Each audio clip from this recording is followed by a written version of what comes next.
শেখ হাসিনা দেশ ত্যাগের পর অন্তর্বর্তীকালীন সরকার গঠিত হয় বাংলাদেশে এবং এই অন্তর্বর্তীকালীন সরকারের প্রধান উপদেষ্টা পদে বসানো হয় মোহাম্মদ ইউনূসকে।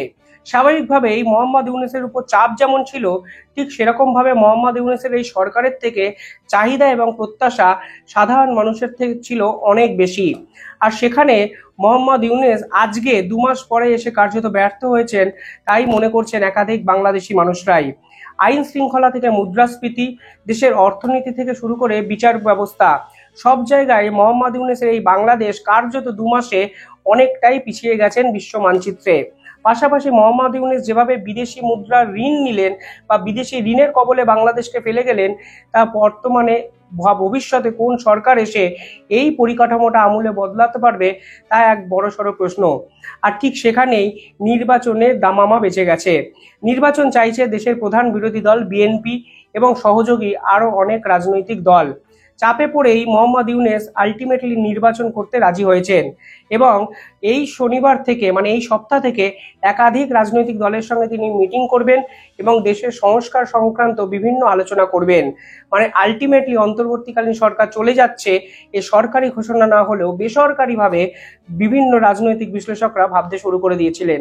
আর এখানেই সব থেকে বড় প্রশ্ন ছিল আওয়ামী লীগ এবং শেখ হাসিনার এই যে দল, তারা কিভাবে এই নির্বাচনে অংশগ্রহণ করবেন এবং তারা আলটিমেটলি কোণঠাসা হয়ে যাওয়ার পরেও মানুষের প্রতি তাদের যে দৃষ্টিভঙ্গি বা মানুষ তাদেরকে নিয়ে কি ভাবছেন, তা কিন্তু একটা রীতিমতো চর্চার বিষয় ছিল। আর ঠিক সেখানেই ফেসবুক পোস্ট একটি, যা কিনা গোটা বিশ্বে বিভিন্ন ক্ষেত্রে ভাইরাল হয়েছে এবং শেখ হাসিনার বার্তা যেখানে লুকিয়ে আছে, তা কিন্তু সারা বিশ্বের কাছে রীতিমতো চর্চার বিষয় হয়ে গেছে। যেখানে আওয়ামী লীগ স্পষ্ট ভাষায় দাবি করেছে প্রয়োজনে তারা আরো একবার যুদ্ধ করতেও রাজি। মনে রাখতে হবে, দেশের স্বাধীনতা সংগ্রামের জন্য আওয়ামী লীগের একাধিক নেতা মন্ত্রীরা বিভিন্ন ক্ষেত্রে কিন্তু যুদ্ধ করেছিলেন। মুক্তিযোদ্ধা যে আন্দোলন এতভাবে বাংলাদেশকে প্লাবিত করেছে, সেই মুক্তিযোদ্ধাদের আন্দোলন কিন্তু আওয়ামী লীগের সঙ্গে সম্পৃক্ত, তা কিন্তু মনে করেন অনেক বিশেষজ্ঞরাই। আর ঠিক সেখানে দাঁড়িয়ে আওয়ামী লীগের একটি ফেসবুক পোস্ট, যা কিনা বিশ্বের রাজনৈতিক ইতিহাসকে বিভিন্ন ক্ষেত্রে ভবিষ্যতের জন্য রূপরেখা সৃষ্টি করতে পারে বলে মনে করছেন অনেকে। কি লিখেছে আওয়ামী লীগ, এই পোস্ট লেখার ব্যাপ্তিটাই বা কি, এই সব কিছু নিয়ে আলোচনা করব আজকের এই ভিডিওতে। আপনারা দেখছেন দ্য ইন্ডিপেন্ডেন্ট বেঙ্গল, আমি শিবম। যারা এই চ্যানেলটি দেখছেন তাদের ছোট্ট একটা অনুরোধ, চ্যানেলটি ভালো লাগলে একটু সাবস্ক্রাইব করে আমাদের পাশে থাকবেন।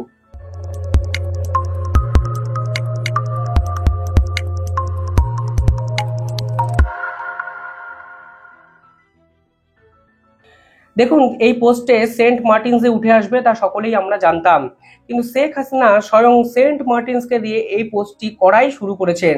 তিনি বলেছেন সেন্ট মার্টিনসে অন্য কোনো দেশের পতাকা উঠতে দেওয়া যাবে না। পরবর্তীকালে এই পোস্টে দাবি করা হয়েছে, জানি আপনারা ভালো নেই, শেখ হাসিনা সব সময় আপনাদের পাশে আছেন। পরবর্তীকালে বলা হয়েছে, আপনারা সবাই জানেন এবং সবই দেখছেন, ষড়যন্ত্রকারীরা আরো লাশ চেয়েছিল, তিনি চাননি আরো অন্য কোনো কোল খালি হোক, তার জন্যই তিনি বাংলাদেশ থেকে ভারতে চলে এসেছেন। অর্থাৎ শেখ হাসিনার এই যে নির্দেশ, তাকে অমান্য করে ষড়যন্ত্র করে তাকে মসনদ থেকে গদিচ্যুত করা হয়েছে, তা কিন্তু বুঝিয়ে দিয়েছেন বাংলাদেশের প্রাক্তন প্রধানমন্ত্রী। পরবর্তীকালে আদালতের রায়, 16ই জুলাই থেকে ছাত্রদের আন্দোলন হাইজ্যাক করা, বিভিন্ন ঘটনা নিয়ে আওয়ামী লীগের এই পোস্টে কিন্তু ব্যাখ্যা করা আছে। তবে উল্লেখযোগ্য বিষয় হলো, এই দেশটির প্রধান উপদেষ্টার পরে যিনি ছিলেন, এরকমই একজন উপদেষ্টা দাবি করেছিলেন ছাত্রদের উপর যে রাইফেল দিয়ে গুলি করা হয়েছে, সেই রাইফেল দিয়ে 7.62 রাইফেল সেটি ছিল। অর্থাৎ এই যে গুলি ব্যবহার করা হয়েছে, সেটা সরকারি কোনো পিস্তলের সঙ্গে মেলে না। সেই পোস্টটি কিন্তু আরো একবার অবতারণা করেছে এই আওয়ামী লীগ। পরিষ্কারভাবে বলছেন পুলিশ কোনো গুলি চালায়নি, কিন্তু ষড়যন্ত্র করে ওই রাইফেল ব্যবহারকারী কোনো ব্যক্তিগত কোনো স্বার্থে কেউ ওই মিছিলে কিন্তু গুলি চালিয়েছিল ছাত্রদের উদ্দেশ্যে। বলা হয়েছে ছাত্রদের উপর 7.62 রাইফেল ব্যবহার করে গুলি চালানো হয়, যা পুলিশ প্রশাসন কারোরই কিন্তু ওই রকম রাইফেল নয়। তো মনে রাখতে হবে, এর পরবর্তী ধাপে যে কথাগুলো আওয়ামী লীগের এই পোস্টে ব্যাখ্যা করা হয়েছে, তা প্রত্যেকটা বাংলাদেশের বর্তমান সময়ে যথাযথ এক সমস্যা। তারা বলেছেন ইউনূসের আমেরিকা সফর নিয়ে, অর্থাৎ ইউনূস আমেরিকা সফরে দাবি করেছিলেন এই পুরো হাসিনা পরবর্তী সময় এবং হাসিনাকে উৎখাত করার পুরো প্রক্রিয়াটা নাকি একটি মাস্টার মাইন্ড দ্বারা নিয়ন্ত্রিত হয়েছে এবং এটি পুরোটাই সুপরিকল্পিত, এর পিছনে দীর্ঘ পরিকল্পনা ছিল। অর্থাৎ You'll be shaking. They shook the whole country by their speeches, by their dedication, their commitment. They said, you can kill us anytime you want, but we are not giving up. And he is known as to be the brain behind the whole revolution. So he denies it repeatedly. He said, not me, many others, but that's how he's recognized, that he's the brain behind the whole thing. It's amazing, meticulously designed thing. It's not just suddenly came, it's not like that. Very well designed. Even the leadership pattern, people don't know who the leader is. So you can't ছাত্র আন্দোলন কোনো বিক্ষিপ্ত ঘটনা নয়, এটা একটা আন্দোলনের process এবং দীর্ঘদিনের পরিকল্পনা করে এরকম একটা ছাত্র আন্দোলন প্ল্যান করা হয়েছিল এবং যার নেপথ্যে ছিল বিদেশি একাধিক শক্তি এবং ষড়যন্ত্রকারীরা। ইউনেসের এই দাবিকে কার্যত কিন্তু আওয়ামী লীগ গ্র্যাব করে দাবি করেছে হাসিনাকে সরানো বাংলাদেশের ইতিহাসের অন্যতম বড় একটা ষড়যন্ত্র। এবং এর পরবর্তীকালে বাংলাদেশের বর্তমান বিদ্যুৎ সংকট নিয়ে বলেছেন শেখ হাসিনা। পাশাপাশি মুদ্রাস্ফীতি, ব্যাংক দেউলিয়া হয়ে যাওয়া ঘটনা এবং বস্ত্র শিল্পের অবনমন, বিভিন্ন ক্ষেত্রে আওয়ামী লীগ মানুষকে বুঝিয়ে দেওয়ার চেষ্টা করছেন যে শেষ 2 মাসে বাংলাদেশের শুধুই অবনতি হয়েছে, কোনো উল্লেখযোগ্য উন্নয়ন যার ছবি আমরা কেন গোটা দেশবাসী, বিশ্ববাসী কিন্তু দেখতে পাইনি। এবং এই পোস্টের মাধ্যমে শেখ হাসিনার যে আওয়ামী লীগ দল এবং শেখ হাসিনা পরবর্তীকালে আবার নির্বাচনে লড়ার একটা প্রস্তুতি শুরু করেছেন তা কিন্তু মনে করছেন বিশেষজ্ঞরা। পাশাপাশি কাল একটা অদ্ভুত খবর আমাদের চোখের সামনে এলো। আপনারা জানেন মোহাম্মদ ইউনূসের যে কোম্পানি তাদের 666 কোটি টাকা কর ফাঁকি দেওয়ার অভিযোগ করেছিল এবং বাংলাদেশ সরকার এবং হাইকোর্ট সেই দেশের কোর্ট পরিষ্কারভাবে নির্দেশ দিয়েছিল 666 কোটি টাকা কর তার কোম্পানিকে কিন্তু দিতে হবে। কাল এক উল্লেখযোগ্য নজিরবিহীন দৃশ্য আমরা দেখতে পেয়েছি। সেই কোর্টই রায় দিয়ে বলেছে এই 666 কোটি টাকা তাকে আর দিতে হবে না। অর্থাৎ বাংলাদেশের বিচার ব্যবস্থা যে সরকার সরাসরি নিয়ন্ত্রিত করছে তা কিন্তু বুঝতে পারলাম আপনারা। আওয়ামী লীগের এই ফেসবুক পোস্টটিকে আপনারা কার্যত শেখ হাসিনার সরকারি বিবৃতি এরকম ভাবেও কনসিডার করতে পারেন। এর পিছনে 3টি প্রধান কারণ লুকিয়ে আছে বলে আমার মনে হয়। শেখ হাসিনা পরিষ্কারভাবে মানুষকে বোঝাতে চেয়েছেন বর্তমান বাংলাদেশি মানুষদের যে দুর্দশা তা কিন্তু ভারতে বসেও তিনি দেখছেন বা এই পুরো বিষয়টা সম্পর্কে তিনি জি আমি মেইনলি হচ্ছে আপনার বনশ্রী সাব ব্রাঞ্চের আমি গ্রাহক। আমি বিগত 2 মাস ধরে আমার অ্যাকাউন্টে টাকা আছে, অনেক এফডিআরও আছে। আমি এফডিআর ভাঙার কথা চিন্তাও করছি না, কারণ এই সিচুয়েশনে তারা আমাদেরকে এফডিআর মোটেও দিতে পারবেন না। আমি আমার যে স্যালারি অ্যাকাউন্ট আছে 2 মাস ধরে আপনার স্যালারি আমার আটকায় আছে, ওখানে যে আমার টাকাটা আছে আমি যাচ্ছি, আমার এক্সপেন্স যেটা আছে আমি যাচ্ছি, আমাকে তারা কোনো দিন তো দিচ্ছেই না। কোনো দিন আমাকে 5,000, কোনো দিন 10,000, তারপরে এই মাসে সর্বসাকুল্যে হয়তো আমি 10-15 হাজার টাকা উঠাতে পেরেছি। আমার অ্যাকাউন্টে এখন যথেষ্ট টাকা আছে। আমি অন্য ব্যাংকে চেক ক্লিয়ারেন্সের জন্য দিয়েছি, আমার চেক বাউন্স করেছে, কোনোভাবে আমি কোনো সমাধান পাচ্ছিলাম না। তখন হচ্ছে আমার যে বড় বোন আছে প্রভা আপু, উনি বললো যে ওনাদেরকে ব্যাংক থেকে বলা হয়েছে যে আমরা যদি এখানে আসি ওনাদের ব্যাংক থেকে, তাহলে এখান থেকে আমাদের যে প্রয়োজনীয় টাকাটা আমরা সেটা উঠাতে পারবো। কিন্তু আমরা এখানে আসার পর থেকে আমরা প্রথমে কথা বলছিলাম, জানতে চাচ্ছিলাম, তার এখান থেকে আমাদেরকে সেম রেসপন্স দিচ্ছে, মানে 5,000 10,000 আমার অ্যাকাউন্টে আমি স্যালারি দিয়েছে, আমি আমার পরিশ্রমের টাকা আমি কেন উঠাতে পারবো না? আমাকে কেন আমার স্যালারি কি তাদেরকে ভেঙে ভেঙে দেওয়া হয়েছে? আমি কেন ভেঙে ভেঙে টাকা উঠাবো? তো সেটা তো আমি আজকে একদিনে আসছি। অন্তত যারা ভেবেছিলেন শেখ হাসিনাকে সরালেই বাংলাদেশের এক নবজাগরণ শুরু হবে, বাংলাদেশ একটা নতুন বাংলাদেশে পরিণত হবে, কিংবা বস্ত্রশিল্প, কৃষি, শিল্প তালুক সমস্ত ফুলে ফেপে 2 মাসেই একটা নতুন রূপরেখা ধারণ করবে, তারা যে কত বড় ভুল তা কিন্তু শেখ হাসিনা কার্যত বুঝিয়ে দিলেন একটি সরকারি বিবৃতিতে। পাশাপাশি দেশ জুড়ে বিভিন্ন ক্ষেত্রে নির্বাচনের একটা দামামা বেজেছে। তাদেরকে দায়িত্ব দিয়েছে, তাদের মধ্যেই অনেকে যখন বলেন যে নতুন দল তৈরি করতে হবে, তখন বিস্মিত না হয়ে পড়া যায় না। এই এখতিয়ার ওনাকে কে দিয়েছে? ব্র্যাক ইনস্টিটিউট, আমি জানি না তারা কিভাবে জরিপটা করেছে। তারা বলেছে 80% লোক চায় যে যতদিন খুশি এই সরকার থাকুক। এটা আমি জানি না তারা এই কথাগুলো থেকে পেলো, কিভাবে পেলো।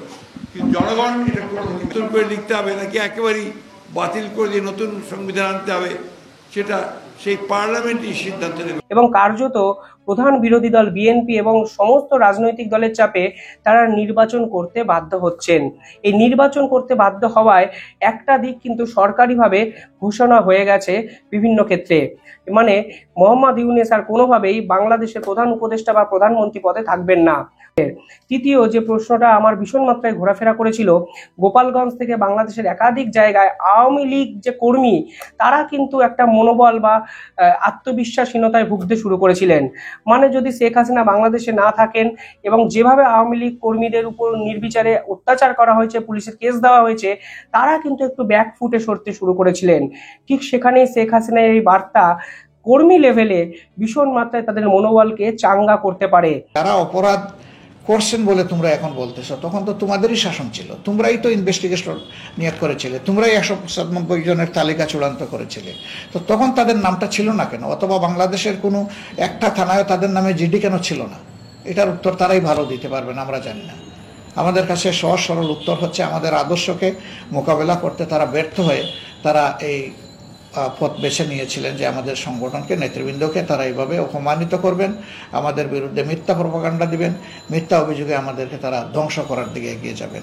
মনে রাখতে হবে, শেখ হাসিনার বিরুদ্ধে প্রায় 200টা সমান আদালতে কেস দেওয়া হয়েছে। পুলিশ প্রশাসন, অফিস আদালত বিভিন্ন ক্ষেত্রে কার্যত ডমিনেট করার চেষ্টা করছে এই ইউনূসের অন্তর্বর্তীকালীন সরকার। ঠিক সেখানে দাঁড়িয়েও শেখ হাসিনা যদি এরকম বার্তা দেয়, তাহলে কিন্তু নিঃসন্দেহে আওয়ামী লীগ কর্তা কর্মী এবং সাধারণ মানুষের মধ্যে আওয়ামী লীগ যে এখনো বেঁচে থাকতে পারে তা কিন্তু বলাই যায়। এবার একটু পোস্টটা নিয়ে আলোচনা করি। দেখুন, এই পোস্টটার মধ্যে অত্যন্ত কূটনীতি লুকিয়ে আছে বলে আমার মনে হয়। কারণ মনে রাখতে হবে, এই শেখ হাসিনা যখন বাংলাদেশ থেকে ভারতে এসেছিলেন, তখন সব থেকে বড় যে অভিযোগটি করেছিলেন তা হলো সেন্ট মার্টিনসকে নিয়ে আমেরিকার ষড়যন্ত্র। তাই এই পোস্টে সেন্ট মার্টিনসের কথা উল্লেখ থাকবে, সেটাই তো স্বাভাবিক। কিন্তু মোহাম্মদ ইউনূসের এই আমেরিকা সফরের পর সেন্ট মার্টিনসকে নিয়ে বাংলাদেশ সরকার একাধিক বিধিনিষেধ আরোপ করেন।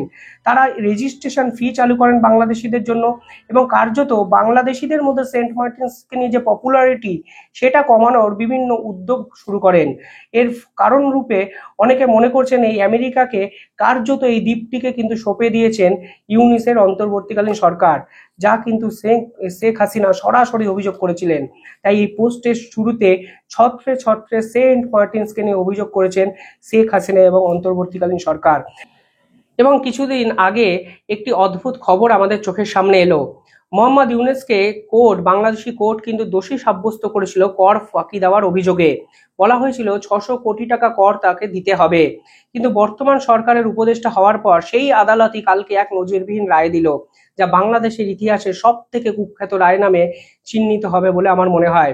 সেই আদালতই তাকে রায় দিল যে 666 কোটি টাকা তাকে দিতে হবে না। অর্থাৎ ক্ষমতার অপব্যবহার সরাসরিভাবে করে ফেললেন মোহাম্মদ ইউনূস।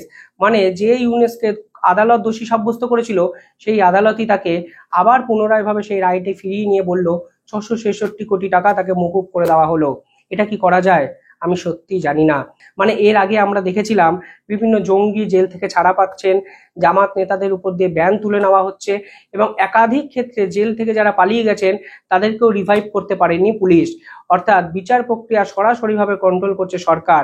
যখন তখন বিরোধী দলনেতা মানে আওয়ামী লীগের কর্তাদের উপর কেস দেওয়া হচ্ছে, যারা প্রাক্তন মন্ত্রী তাদের বিরুদ্ধে একাধিক জামিন অযোগ্য ধারায় মামলা করা হয়েছে। এমনকি সাকিব আল হাসানের বিরুদ্ধে একাধিক মিথ্যা মামলা করা হয়েছে বলে অভিযোগ করেন বাংলাদেশের সাধারণ মানুষ। এবার দেখা গেল উপদেষ্টা হয়ে নিজের বিরুদ্ধে যে রায় আদালত দিয়েছিল, সেই রায়টাকেও কার্যত পাল্টে দিলেন। আর যদি বিচারপতি রায় না পাল্টাতেন, তাহলে তো বিচারপতির বাড়ি হামলা হতো, বিচারপতিকে আক্রমণ করা হতো। ফলে আইন শৃঙ্খলা ম্যাজিস্ট্রেট বসানোর পরেও আইন শৃঙ্খলার অবনতি বা আইন শৃঙ্খলার কোনোভাবেই উন্নতি চোখে দেখা গেল না। আর উপদেষ্টা হয়ে আইন সরাসরি বদলে দেওয়া, আমি সত্যিই জানি না কোনো একটা স্বাধীন শিক্ষিত দেশে এ নজির আছে নাকি। যাই হোক, সব মিলিয়ে শেখ হাসিনা নির্বাচনে লড়তে পারেন এটা আমরা বুঝতে পারলাম। আওয়ামী লীগ কর্তা ব্যক্তিরা ফের একবার মনোবল নিয়ে ঝাঁপিয়ে পড়বেন সেটাও বুঝতে পারলাম। কিন্তু এত সব বোঝার মধ্যেও বাংলাদেশের অবস্থা আদৌ কি মজবুত হবে বা আদৌ কি বাংলাদেশের অবস্থা পুনরুদ্ধার হবে, সেই উত্তর কিন্তু এই মুহূর্তে দাঁড়িয়ে গোটা বিশ্বের কাছে নেই। আপনারা কি ভাবছেন কমেন্টে জানাবেন। ধন্যবাদ।